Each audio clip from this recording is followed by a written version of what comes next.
അപ്പം profit margin ആണ് നമ്മൾ കണ്ടുപിടിച്ചുകൊണ്ടിരുന്നത്. പ്രോഫിറ്റ് മാർജിൻ ചെയ്തപ്പം നമുക്കിവിടെ എറർ അടിച്ചിട്ടുണ്ട്. അപ്പം അതെന്താന്ന് നോക്കാം. നമ്മളിവിടെ ഫീൽഡ് കൊടുക്കുമ്പോൾ ഇവിടെ എങ്ങനെയാണോ ഫീൽഡ് കിടക്കുന്നത് അതുപോലെ തന്നെ നമ്മൾ കൊടുക്കണം. ഇപ്പൊ ക്യാപിറ്റൽ ലെറ്ററിലാണ് തുടങ്ങുന്നതെങ്കിൽ ക്യാപിറ്റൽ ലെറ്ററിൽ കൊടുക്കണം. സ്മോൾ ലെറ്റർ ആണെങ്കിൽ സ്മോൾ ലെറ്ററിൽ. നമ്മുടെ ഫീൽഡ് ഇവിടെ എങ്ങനെയാണോ കിടക്കുന്നത് അതുപോലെ തന്നെ നമ്മൾ ഇവിടെ കാൽക്കുലേഷനിലും കൊടുക്കണം. അപ്പൊ ഇവിടെ പ്രോഫിറ്റ് എന്ന് പറയുന്നത് എന്താ, പി എന്ന് പറയുന്നത് ഇവിടെ നമുക്ക് നോക്കിയാൽ മനസ്സിലാവും ക്യാപിറ്റൽ ലെറ്റേഴ്സിലാണ് തുടങ്ങുന്നത്.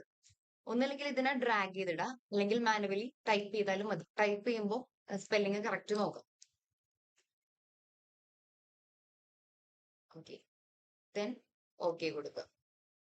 അപ്പോൾ നമുക്കിവിടെ പ്രോഫിറ്റ് മാർജിൻ കിട്ടിയിട്ടുണ്ട്. ഇനിയിപ്പം ഈ പ്രോഫിറ്റ് മാർജിന്റെ ബേസിൽ കാണണമെന്നുണ്ടെങ്കിൽ പ്രോഫിറ്റ് മാർജിനെ നമുക്കിപ്പം കളറിലേക്ക് ഡ്രാഗ് ചെയ്തിട്ടാണെങ്കിൽ കണ്ടോ, ആ ഒരു കളർ ചേഞ്ച് അനുസരിച്ച് നമുക്ക് കിട്ടും.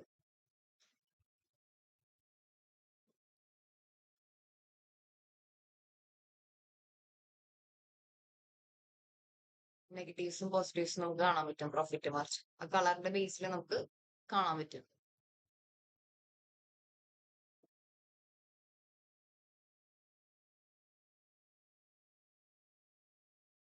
അപ്പം നമുക്കിതില് ഓരോ സിറ്റിയിലും ഓരോ കൺട്രിയിലും ഓരോ സ്റ്റേറ്റിലും ഉള്ള പ്രോഫിറ്റ് മാർജിൻ നമുക്ക് കാണാൻ പറ്റും.